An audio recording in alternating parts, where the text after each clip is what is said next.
Come on in, everybody, and welcome. Everyone slowly makes their way into this virtual room. Again, we're going to have a little bit of small talk for the first 3 or 4 minutes before I go through the intro slides and introduce Super for this afternoon's session. Of course, in the chat, let's make sure that's working first and foremost. I would like you to tell me something that brings you happiness. Don't worry about where you're from. You're more than welcome to tell me, but tell me something that brings you happiness. I'm interested to gauge what kind of audience do we have today. So get those fingers working, get those keys pressed. Tell me what brings you happiness. Yes, I can concur 100% with that one, Blessy Lynn. Food. Children in general, or are your own or your students. Good food, says Super. Going to the beach, says Marcella. Yeah, Marcella, I was actually, I'm based in Vietnam, and I was at the beach this weekend. It was lovely. Book, says Andrew. Anything else? Being with my daughters, says Anna. And I will turn that into a singular and agree with you. Being with my daughter certainly brings me the most happiness. Lovely answer, Anna. So again, what brings you happiness? Tell me where you're from and what brings you happiness in your life, and I'll introduce myself. Good afternoon for most people, I imagine. Here we are in Southeast Asia.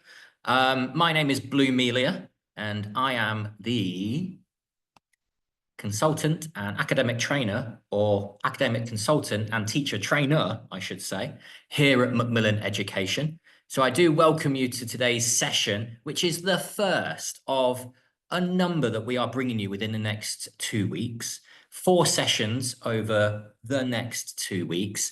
And we're really excited to bring you this group of webinars. We've been working hard backstage, piecing them together, and I'm very excited for what is coming today, but also in the 3 sessions that follow. So again, hello to everyone. Let me have a quick look at the chat. Macau, Bangkok, Vietnam. In Japan, Marcella says it's not still the right time to go to the beach. No, you're a little bit further north than where I am, based in Vietnam. So I imagine the weather's not quite beach friendly at the moment, but your summer's not too far away. What else? We've got music. And I know that the person who said music there is actually off to see Coldplay in Hong Kong very soon. So very apt answer. So again, in the chat, tell me what makes you happy. And once again, my name is Blue. I am here on behalf of Macmillan Education as we begin our sessions, our webinars for spring. Bangkok, says Ninette, a few from Bangkok. We've always got Bangkok representing. And of course, myself being in Vietnam, I always keep an eagle eye open for anyone based in Vietnam. A number of people in China as well. Malaysia, good afternoon to you as well. Wonderful stuff.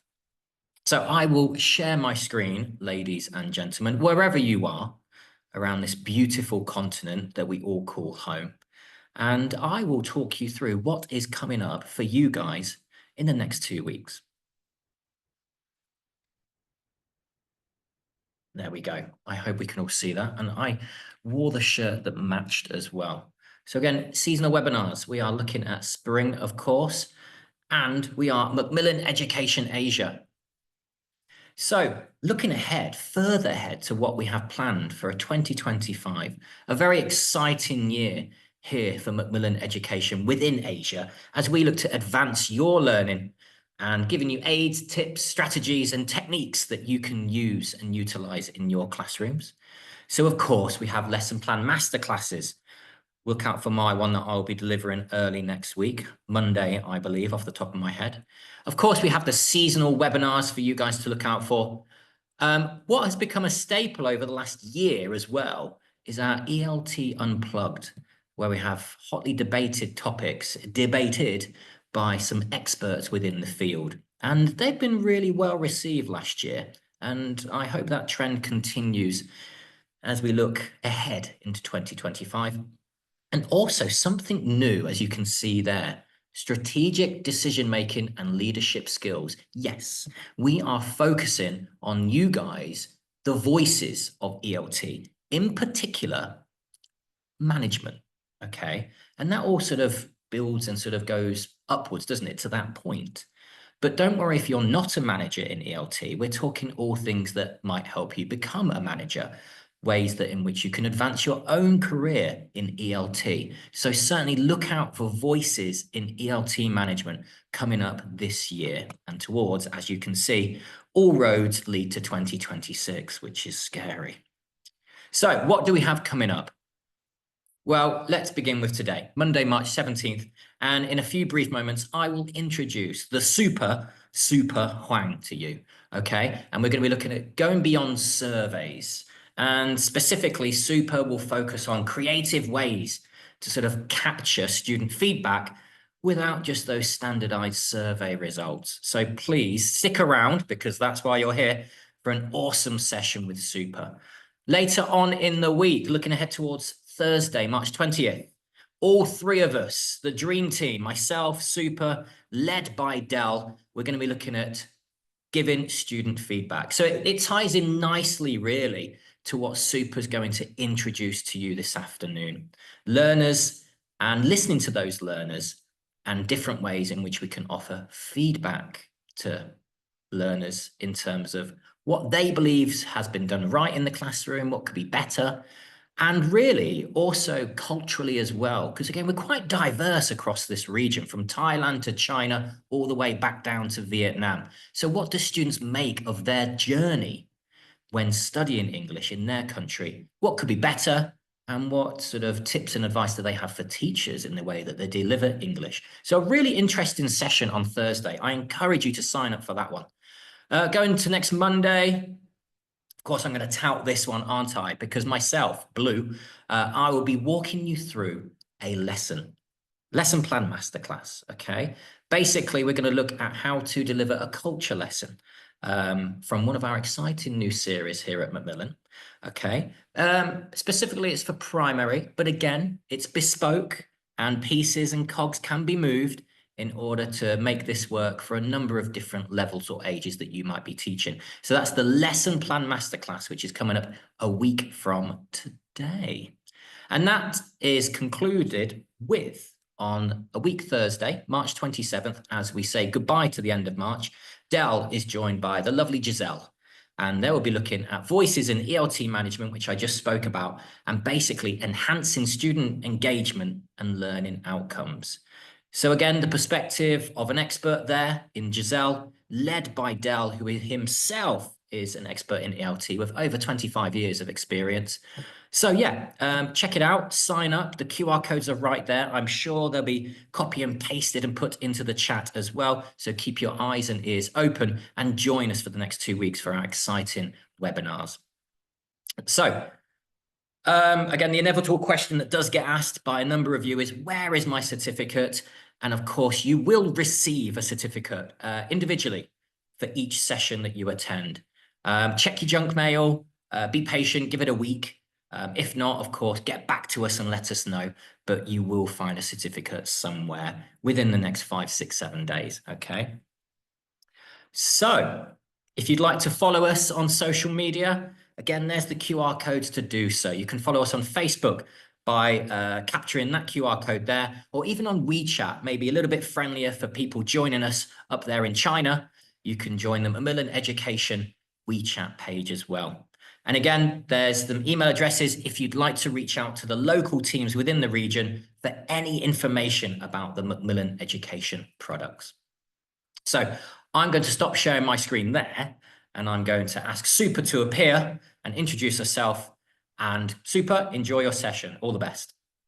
Thank you for the wonderful introduction, Blue. Thank you very much. And hello, everyone. Long time no webinar. So I'm so excited to be back with our Macmillan Education seasonal webinar session 1. So we're going to talk about students. We're to create a very student-friendly or student-centered classroom by going through all the sessions in this seasonal webinar series. And for the first part, I am going to guide you through about how to collect students' feedback in creative ways, because student feedback, you might have been collecting student feedback in some traditional ways, but you might be wondering if there are better ways, more effective ways to get student feedback, especially authentic feedback from your group of students.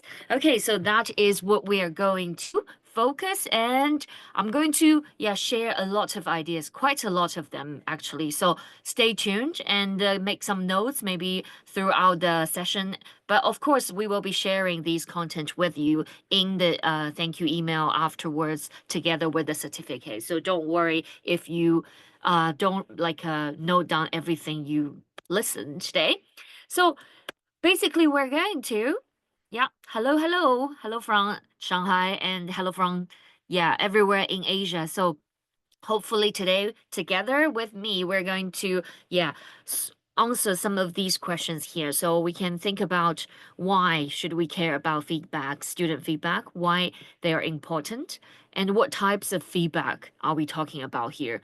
Are there some maybe different feedback, different types of feedback we have never thought about? Are there more creative ways of feedback that we can collect from our students? And also how, of course, how to collect and how you can implement the feedback collection maybe throughout a term to make it into a plan and to collect feedback in as a routine and make them automatic. So these are the key agendas we are going to cover today. And feel free to drop some messages in the chat, feel free to ask questions, and feel free to interact and share some of your experience and ideas as well. And we will have some time for the Q&A, of course, at the end. So don't go anywhere, and we will get started with collecting student feedback. So the first question would be, why should we care? By the way, why should we care about student feedback? Let's start by collecting some of your feedback first. So I would like to share a poll here with you, and I want to collect some of your feedback first. So the question would be, um, the first question would be, as a student, like when you were a student, did you feel like your voice and feedback were heard in the classroom? So in the chat, in the chat, please, let me know when you were a student, did you feel like your voice and feedback were heard in the class? Yes or no? Wing, no. Two, no. Sorry about my pronunciation if it's not right. Marcella, not really. Oh, I see a yes. It's Yon. Yes. Wow, lucky you. Not always. Yes, yes. Oh, we do have some yes, but we have quite a lot of no or never. Yeah, sometimes we might even be wondering, my voice and my feedback? What is that? Does that matter? Does that never heard of it before in my like a learning journey throughout the school years because that's something usually not really taken into consideration. The curriculum, the lesson planning is usually implemented by the teacher, designed by the curriculum, by the authority, and expected by the parents, but the students' feedback and students' voice are usually not like part of the process. So usually for normal education systems in Asia, like I experienced in my school life, my voice and my feedback are not really taken into consideration. But I'm very happy to see some of you did, your voice were heard and were taken into consideration by your teacher. That's a very nice, good way to be a student, I believe. And then the second question would be, as an English teacher, now, how often do you collect your students' feedback? Do you collect your students' feedback like once a week? Maybe once a month? Maybe once a term? Or never? So how often do you collect your students' feedback at the moment? Every class. Wow, Marcella, that's a lot of work and very, very dedicated as well. And I believe that's very, very helpful and beneficial for you to plan your lessons as well. Some of you said once a term. That's a very like common practice, right? Once a term, maybe at the end of the term, we will collect our students' feedback using a survey or a questionnaire, which is very familiar. And sometimes twice a term, maybe in the midterm and at the end of the term. Yeah. And a simple questionnaire after each class to students. Wow, that's also very frequent. Like after every like class, we collect the students' feedback. Maybe in a more like quick and informal way. Yeah, to collect some quick answers after each lesson before the students go. Every day. Wow, that's very impressive. Great. In Japan, they have the feedback card that they must write after the end of the class. Okay, that's being already like embedded into the system, the whole like maybe school principle. I think that's a very good thing to have. Okay, Hon mentioned about exit ticket. Yes, that's something we're going to talk about today as well. So exit ticket, like after every lesson, would be a very, very good way to collect quick feedback from your students. Yes, and also to make that part of your feedback to your students as well. So use the information you collected from your students' feedback and then use them as resources to plan your lesson and to give feedback to your students as well. That's a mutual like process, which is really, really good. Thank you for sharing your experience as a teacher and as a student. That's all very, very helpful for me to understand your situation. Great. So we're going to talk about like ways of collecting feedback. As you might have um as you might have shared, collecting feedback is a very important part of our teaching life because as an teacher, we can teach and teach, but we can also teach and learn. It's a process of learning while teaching like our students. So I believe learning teaching is to like a is to like to have a desire to move forward, to keep learning from what happens in the classroom. It involves feedback collection, it involves reflections, and it also involves like an excitement to choose to try something different as an option for the next class. So collecting student feedback, reflecting on it, and then trying out new things in the classroom. This is going to be a really positive like cycle for teachers to learning teaching and keep improving our teaching. And that is the part of our professional development as a teacher, which is really, really beneficial for us to grow as a teacher. But at the same time, for our students, this is very key as well, because when our students are feeling heard, feeling their needs are being seen, feeling their voices are being heard in the classroom, if they study in a like dynamic and responsive classroom where we take their feedback, take their voice into consideration, they will have higher motivation, of course, for sure.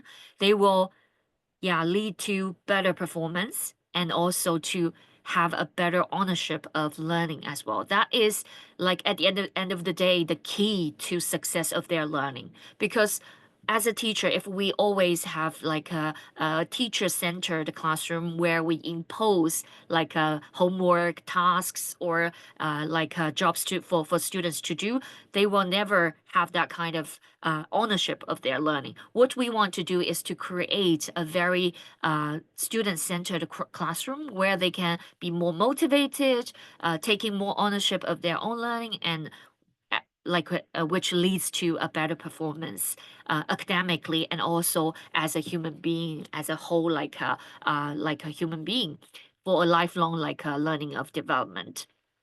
So both for students and teachers, this is very good thing to collect feedback and yeah, giving feedback to each other. We can learn and grow together with our students. This is all very good. And Dale says, okay, I see what you mean, but what kind of feedback are we talking about here? Like apart from surveys, yeah, we are all very familiar with feedback like this, right? So we will have some end of term surveys. The students will maybe choose some multiple questions or do some like ratings to the classroom, to the content, to the teacher, or to the, yeah, to the course as a whole. Yeah, it's usually a summative, like a survey where the students will grade what they have experienced throughout like at the end of the term, and it's usually not incorporated throughout the process, and it's not reflected in teachers teaching because it's already at the end of the term. Yeah, it's usually for maybe the school authorities to look at the students' satisfaction level, but the students won't be really benefit from doing that survey because they're going to move forward to another like grade or with another teacher. So this is the familiar ways of us collecting feedback, right, Blue? So what else? What other feedback are we talking about here? We mentioned something about like exit like tickets, right? We mentioned about some informal ways. So let's take a look at how we could collect more authentic feedback. What kind of authentic feedback and what channels and what methods we can use to collect authentic feedback. So here's a very brief breakdown of different types of feedback we can use. So the first breakdown would be there could be different like channels we collect feedback. The traditional ones might be a survey which is written, but we can also make them verbal. You can talk to the students, like interview them. You can also use some visual ways because for young learners, they are probably not very expressive. They can be visual ways can be more helpful and make them more comfortable about expressing themselves. And also we can leverage technology to make digital feedback. The students can use maybe different types of platforms to like submit their feedback, not only like in written or verbal ways. So we can leverage all different types of channels and to collect different types of feedback here. Let me know which types of feedback have you used in your classroom. Apart from written, have you tried visual ones or have you tried verbal ones or even digital ones? And also, as I mentioned, there could be formal feedback collection and informal feedback collections. Yeah, formal ones could be a little bit threatening. Sometimes you share a survey with the students, they find it really long and time consuming. They find it very serious. They feel like uncomfortable with giving feedback in a very formal way. So you can use some informal ways to collect feedback, just like a very quick chat with a student or have a lunch with a group of focused students to, yeah, have a quick chat and to talk to them as a friend, or even using an exit like ticket at the end of each lesson, yeah, to collect really quick like emoji check-ins, yeah, to give them different ways of feelings instead of formal ones. Yeah, we can definitely make them informal and more less like threatening. And also we can have formative and summative like feedback collections. So you don't have to wait until the end of the term to collect students' feedback. We can incorporate different ways of feedback collection throughout the term, which I will show you a plan. Yeah, a term like a wise plan to give you an idea of how we can collect ongoing feedback from the students from the beginning of the term to the end of the term. Yes, use emojis to motivate students, which is quite informal and very quick. Yeah, to collect these things and make them less threatening. Yep. And also, lastly, we also need to consider the anonymous, like whether it's anonymous or it's named. Because when it's anonymous, students might feel like comfortable to say more. When it's named, it's easier for you to match the needs to the students. So we need to balance the percentage of anonymous and named feedback we collect. We need to design the feedback collection to collect the right information you want. So incorporate both anonymous and the named feedback collection would be beneficial for us to use the information we need. So I will give you examples as well. What kind of feedback can be anonymous and what kind of feedback can be named and targeted at each student, where you can match your teaching to the students and find the right person.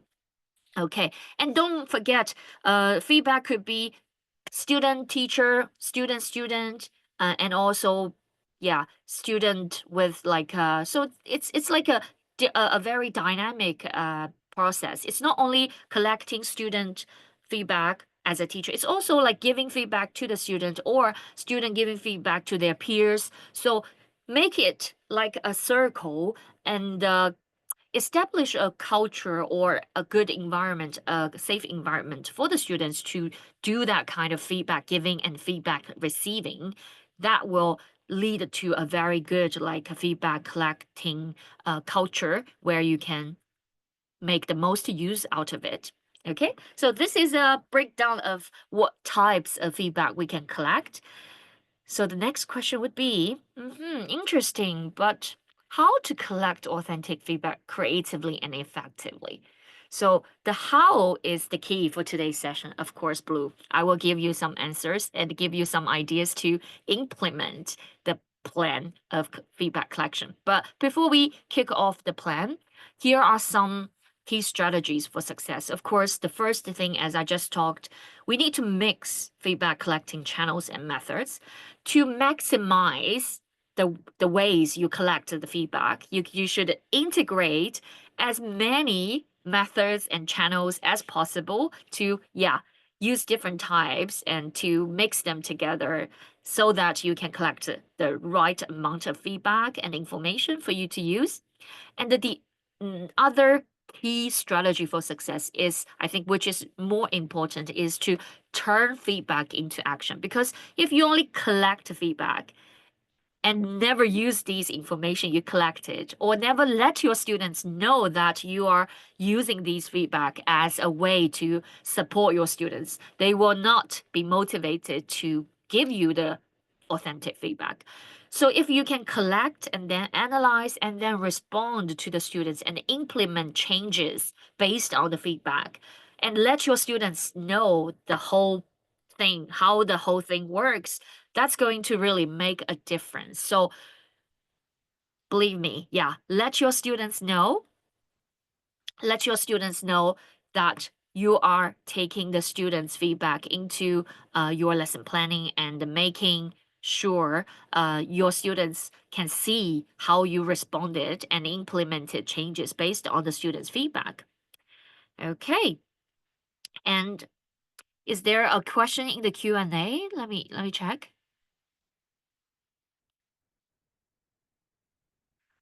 Okay. Yes, yes, yes.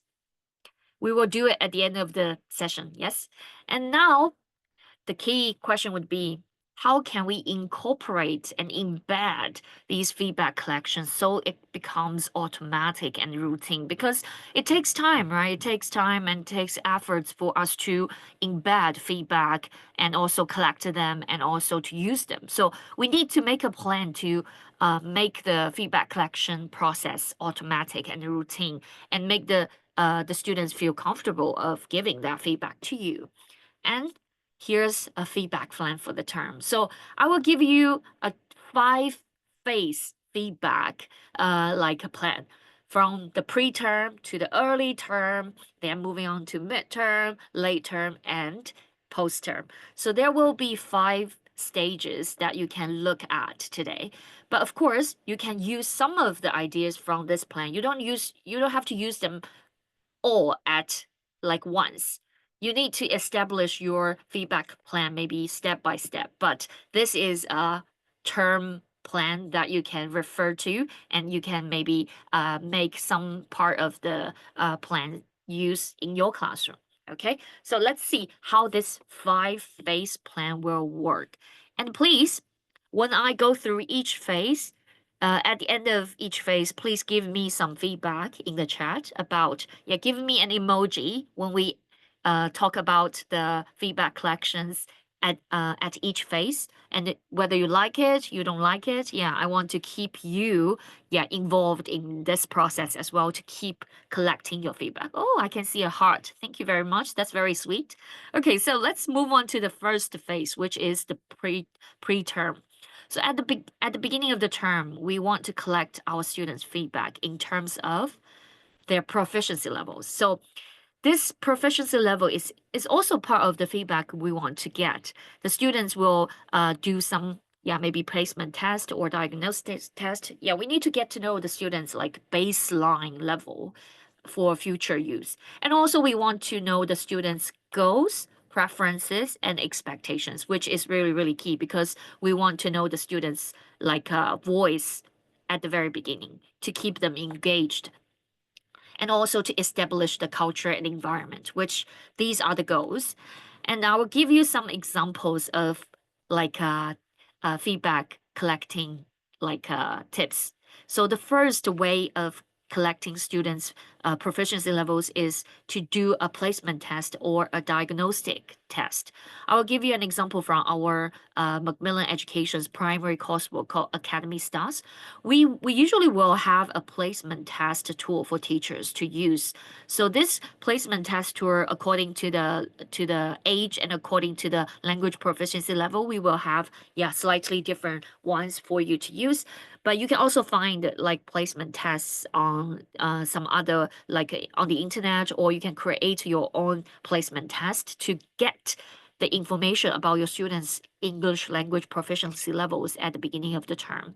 And then you will have that basic information and compare students like progress at in the middle or at the end of the term to see how they progress. And also for maybe older ones, for example, for teenager students, you can give them maybe a slightly more complicated one. You can have diagnostic tests for you to test your students' grammar, vocabulary, or listening, reading, writing, and speaking. Yeah, to um, give them a baseline score to collect this information for the starting point. And then you can always go back to refer to the beginning and see how you can support your students. And for diagnostic tests, I think it's really cool because it's not for testing, it's not for the score as a result. It's mainly for the gaps where the students have. So you can identify and diagnose the students' gaps and weaknesses and also strengths to find out where you can support your students in this term. So this really establishes a foundation for you to get started of your teaching. And it could be a formal, named, written, sometimes verbal if you include the speaking part. Yeah, at the beginning of the term to identify your students' strengths and weakness, to establish a baseline for measuring the progress, and also you can assess different skills for your students. The most important one, the follow up.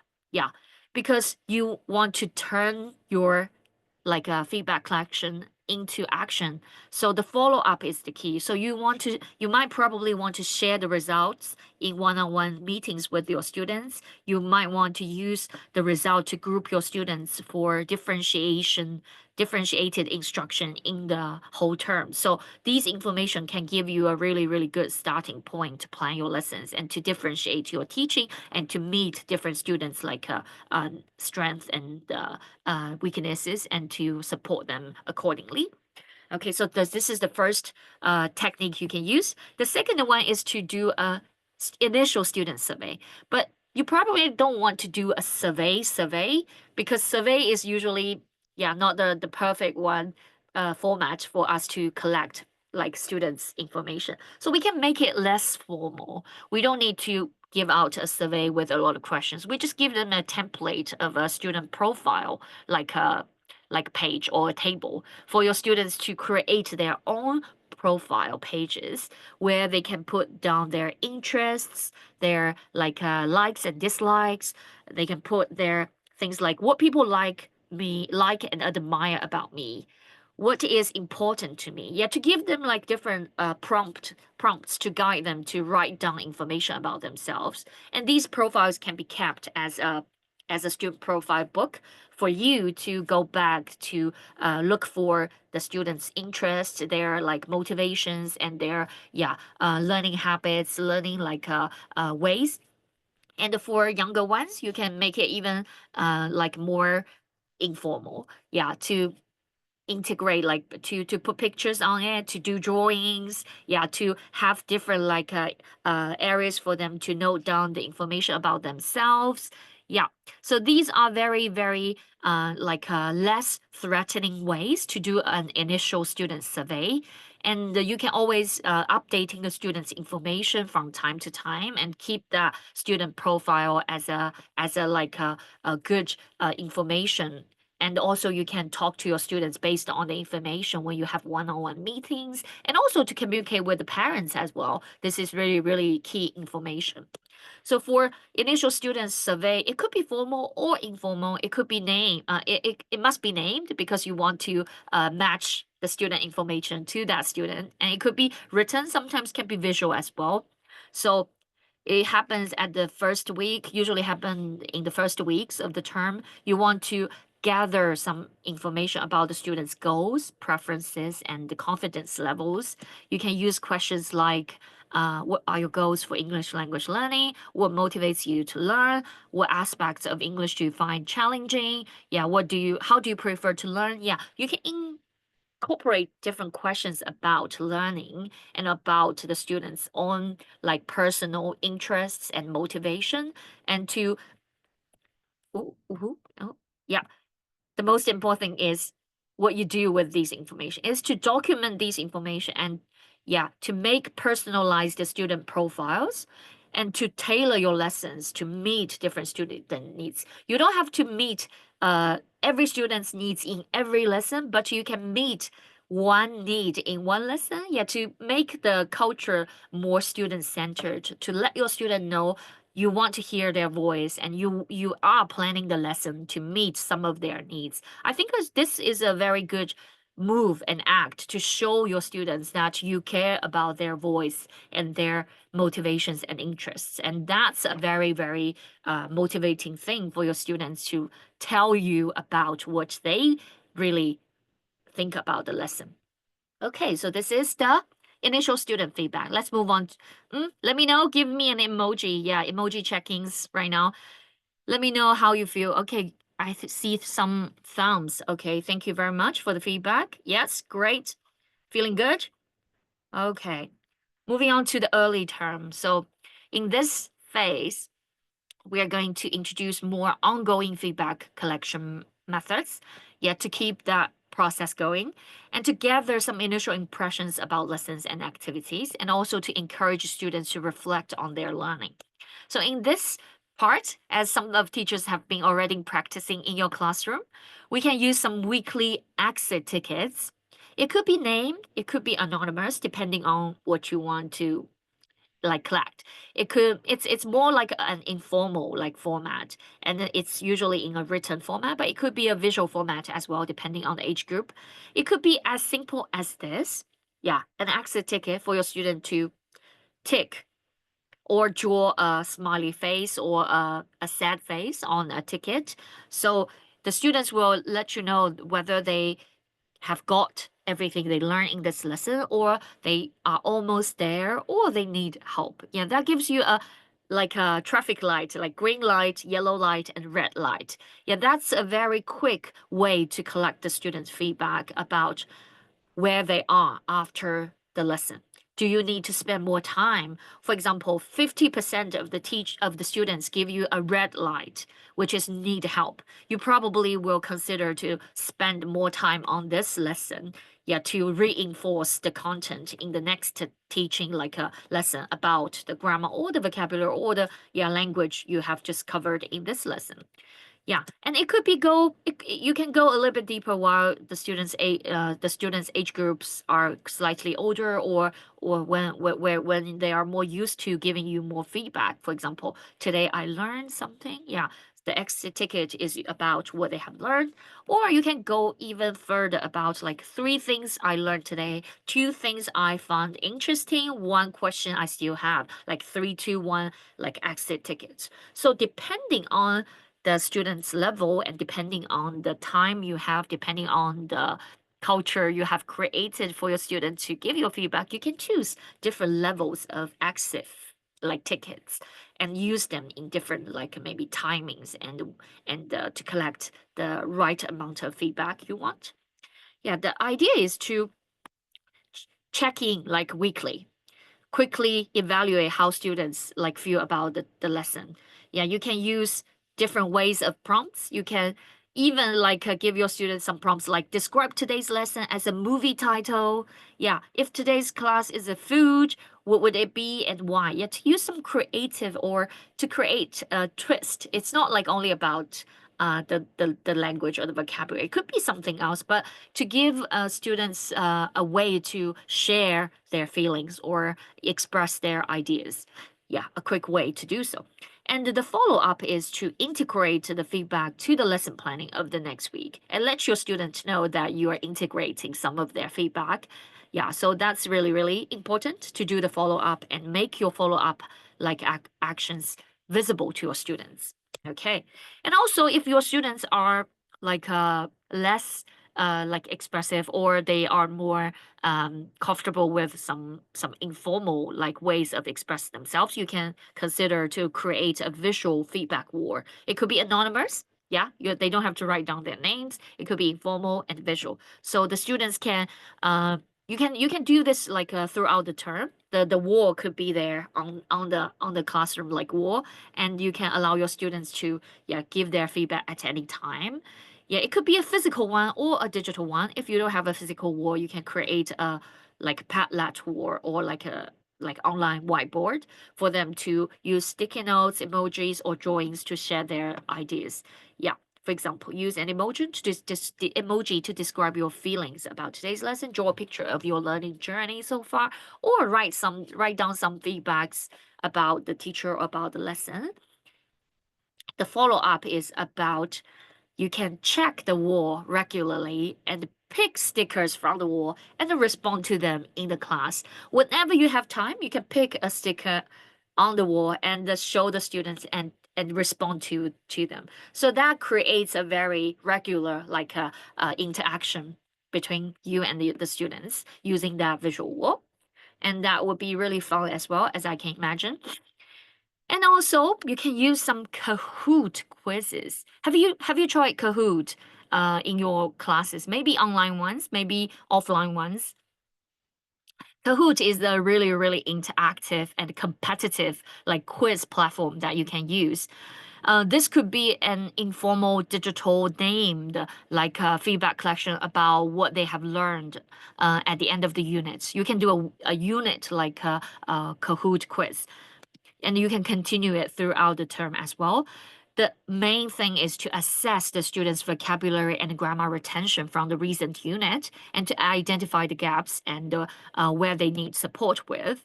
The format is you use Kahoot as a platform to create quizzes and mainly for grammar and vocabulary. Once you have done with the Kahoot quiz, you can celebrate and you can celebrate that success, of course, to award the winners. It's very competitive because every time we use Kahoot in our meetings, everybody gets so excited and so yeah competitive. They want to join and to want to share their knowledge as well. So I believe it will work all the time with your students as well. But you also might need to consider to document results and follow up with support as well because uh, it's uh, it's more about the evaluation of your students' vocabulary and grammar learning, so you can see who's doing great and who's struggling, and use that information as a follow up support. But the quiz in using Kahoot is not as like threatening as a quiz on a written paper. It's not like a written like a paper quiz. It's less formal, so it makes your students like a more interactive throughout the process. And the good news is Macmillan Education has got a lot of Kahoot quizzes for you. If you want to use Kahoot quiz, you can, I will share this link with you in the chat. So Macmillan Education actually have created quite a lot of Kahoot quiz, and you can use it with some of our secondary courses. For example, we have Gateway to the World and Get Involved Here. So these are the secondary courses from Macmillan Education where we have already prepared a lot of feedback. Oh, yes, that's right. I'm going to share that link later because I can't copy and paste right now, but I will share the link with you as well definitely at the end. So the idea is you can use these ready-made Kahoot quizzes with your student. Yeah, and it's aligned to the course. As you can see, we have like a unit 1, unit 2, and under each Kahoot quiz, there will be like a quiz that you can interactively engage your students in the classroom. You can use the classic mode. You can, if your students don't have like a cell phone to play the game with you, you can use the like classroom mode, the presentation mode, where it's even possible for you to do in your classroom. And if you are teaching online, I think this is perfect because your students will be engaged using Kahoot as well. So you can check out Macmillan Education's Kahoot quizzes pages later, and I will share the page with you as well. From there, you can use some ready-made Kahoot quizzes. And if you want to check out like Kahoot quizzes aligned to course books, for example, the Get Gateway to the World or Get Involved like courses, we Dolores, could you please share the link of like Gateway to the World and Get Involved? You can get to know, yeah, the course book as well. Yes, Kahoot quiz. Yeah, a very good tool. And moving on to the middle term then. So yeah, before we move on to midterm, so far, how are you feeling now? Do you like the ideas I talked about pre-term or early term like feedback collections? Great. Yeah, I can see some thumbs, hearts. Good. Yeah. Feel free to share negative feedbacks as well. If there are any, yeah, I'm more than welcome to yeah hear some critical feedbacks as well if you do have some. Yeah, because we need to encourage different types of feedback. It's not only like always positive. We want to know some critical ones as well. Okay, great. Let's move on to middle term. So middle term, it's a very key timing, right? It's halfway through the term, and we want to yeah, get more detailed feedback and evaluate the course effectiveness. Okay, I think our lovely colleague has already shared the secondary course books there, so you can check it out if you want to know like courses with aligned Kahoot quizzes.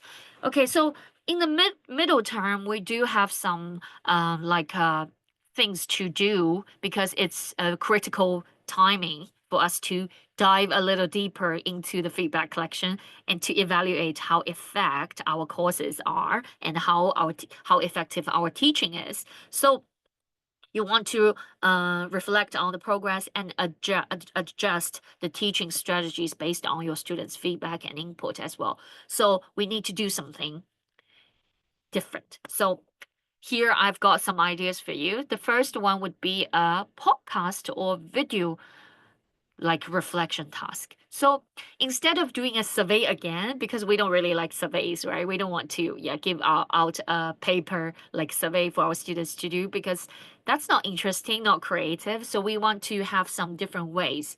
So it's okay to go with surveys sometimes, but don't always go with surveys. So here's another creative way to collect feedback or to do some reflections together with your students. So the concept is a podcast or a vodcast like idea. So you want your students to do it maybe halfway through the term, maybe starting from week 6 or 7 or 8, and to encourage them to do some deeper reflection, self-reflection, and also to bring some creativity, yeah, to use the audio and video format.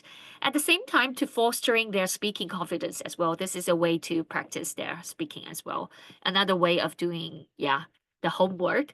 And also, for the format, you can think about a 2 minute or 1 minute or 3 minute, yeah, depending on your students, yeah, where they will need to reflect on their progress, their biggest challenges and achievements, and also to share maybe some tips, their own tips for their peers or for their future students who's going to taking this course, because this creates a real audience, because we want the podcast or vodcast to be a real content out facing the audience. It's not only for the teacher to watch, it's also for a real audience, for example their peer students, their fellow like classmates, and also for future students who are going to take this course. So that makes a huge difference because if it's only for the teacher, the students understand, okay, this is a homework, I need to submit it for my teacher. But if it's for a real audience, for their peers, they will treat it differently.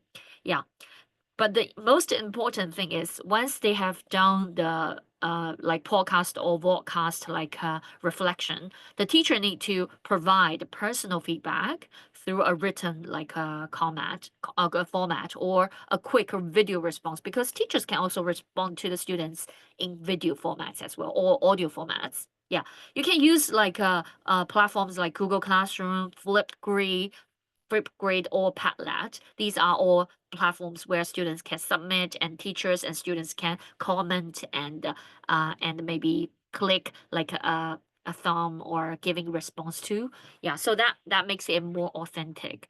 And also you can showcase some of the responses to the class. To the whole class as learning inspirations. You can also share the best tips from this year's class to the next year's class.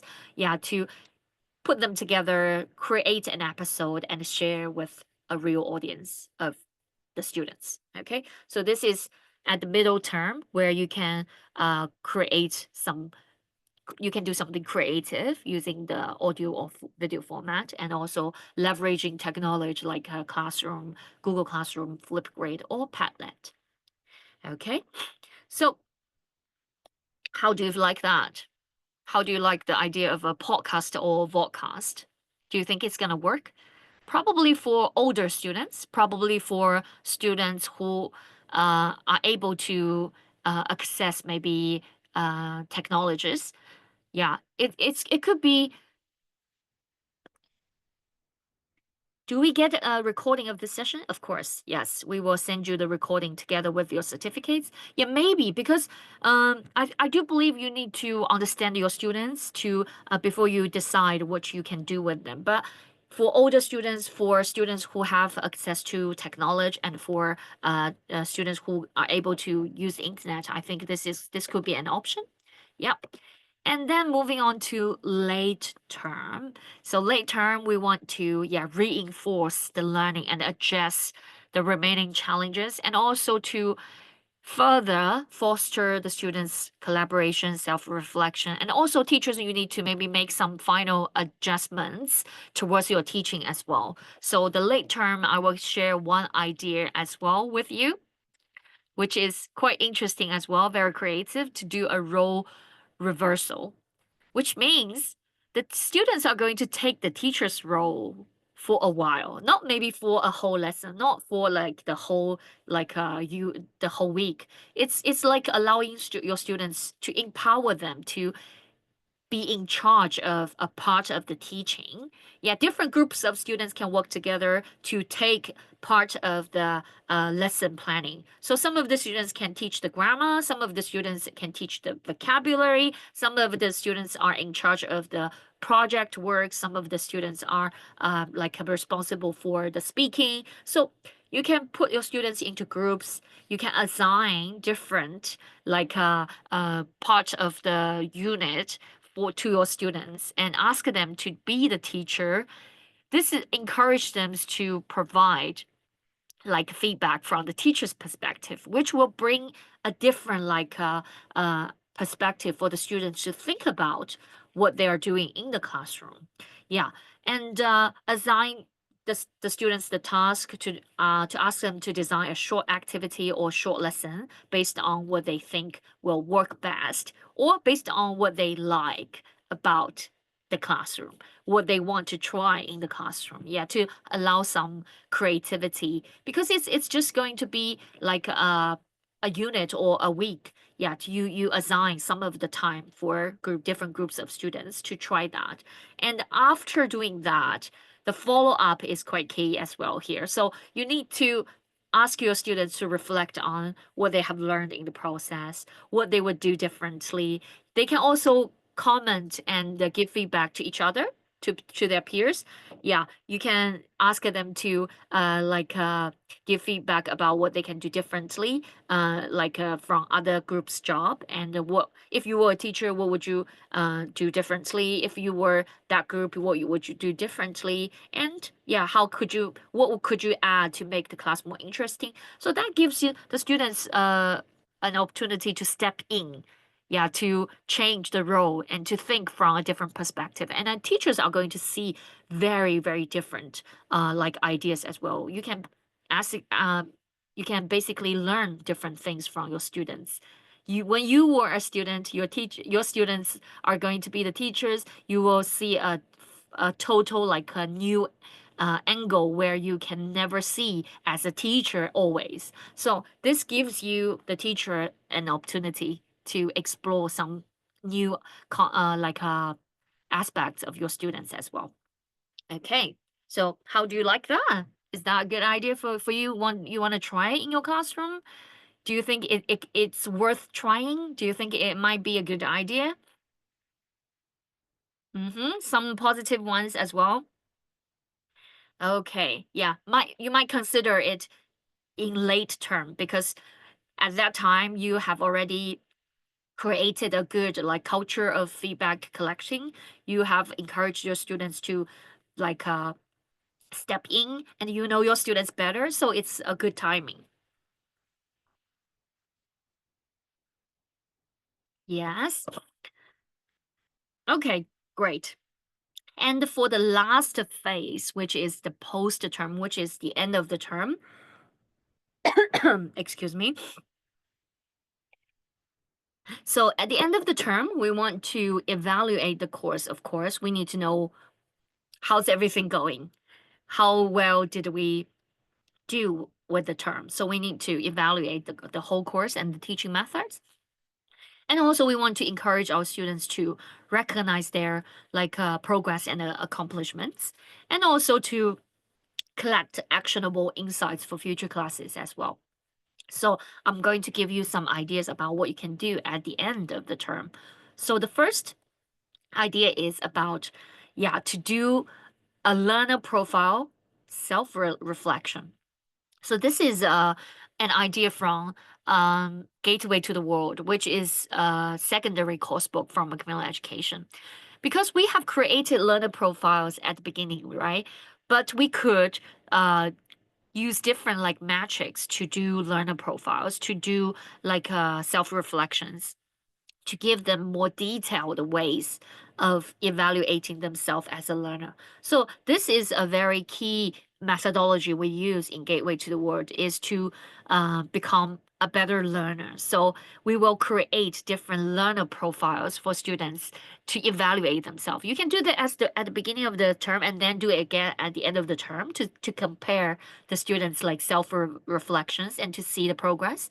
But the categories are the questions are very important. So you can see we have, do you always listen actively to others? Grade yourself from 1 to 5. How much do you think globally and act locally?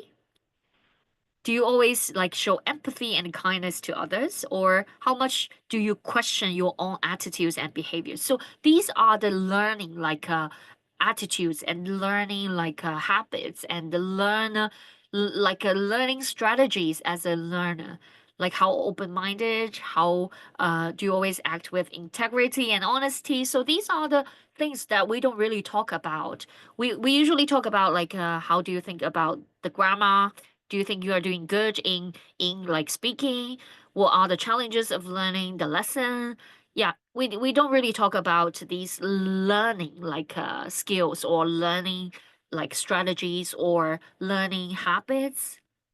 So this could provide a different angle for you to ask your students to self-evaluate and look at their own learning journey.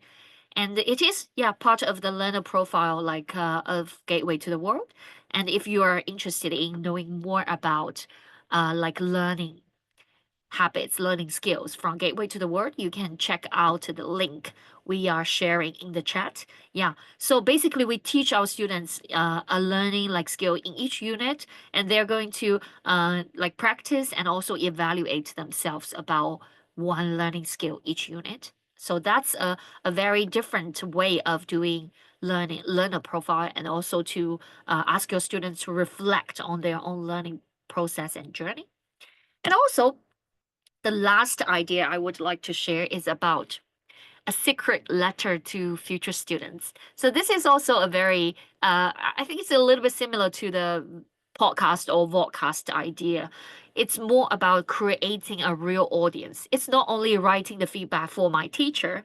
I am actually writing a letter to a future student who's going to take this course. So it's still collecting the feedback about how they feel, how they did with the lesson, but it's for a real audience because having a real audience makes a key like a huge difference in the way they share their feedback. So you can do it at the final week of the term or final weeks of the term, and then allow your students to reflect their growth and provide some advice for some incoming students.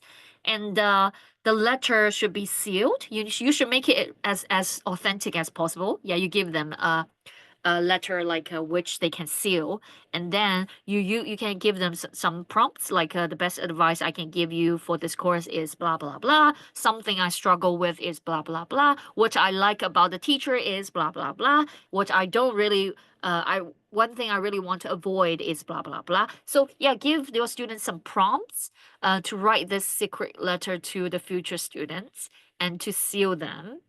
And you can yeah, at the beginning of next term you can hand out these letters to the other group of students, make it into a legacy of from the previous like group of students.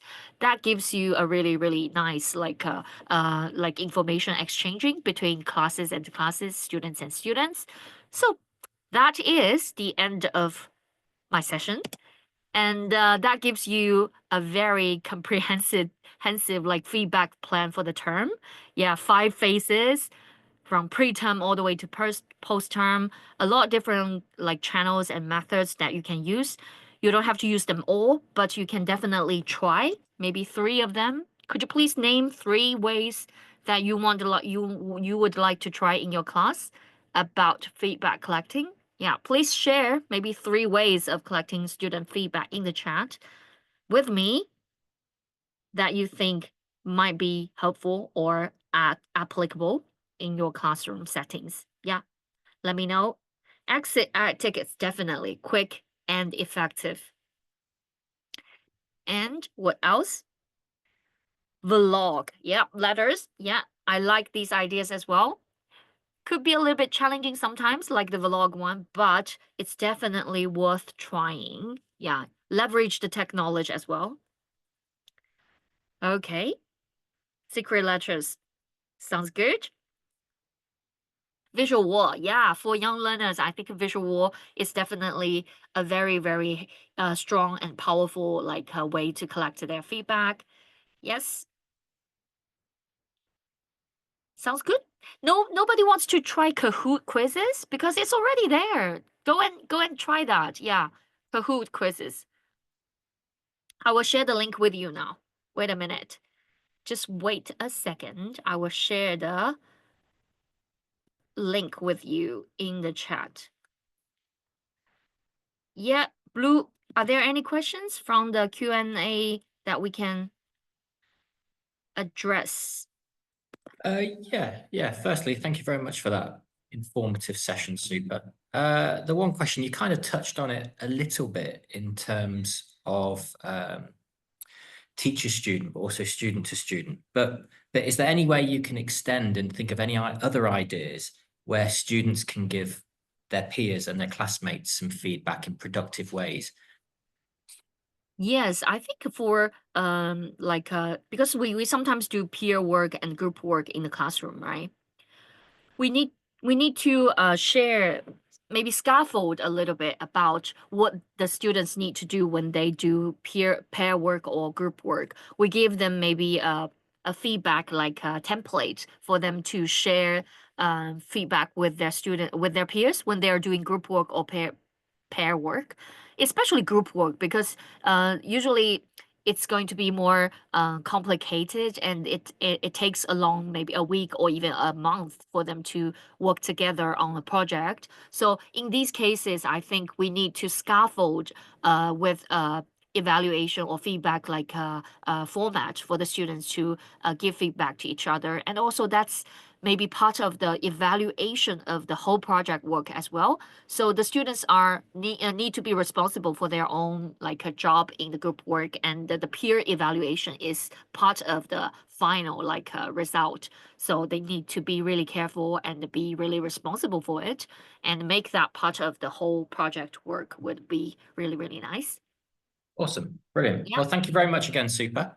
I'm sure everyone will agree that was a very informative session and a number of different ways in which you can gauge that feedback from your students and offer feedback to your students in a number of different ways. And I like that about Super session. It wasn't just exclusively teacher to student, was it? It was different ways that students can offer feedback to teachers, and also they're collaborating together, maybe making it a little bit more communicative with student to student as well. So before we bid you farewell on this Monday afternoon, again, let me just share a few slides with you.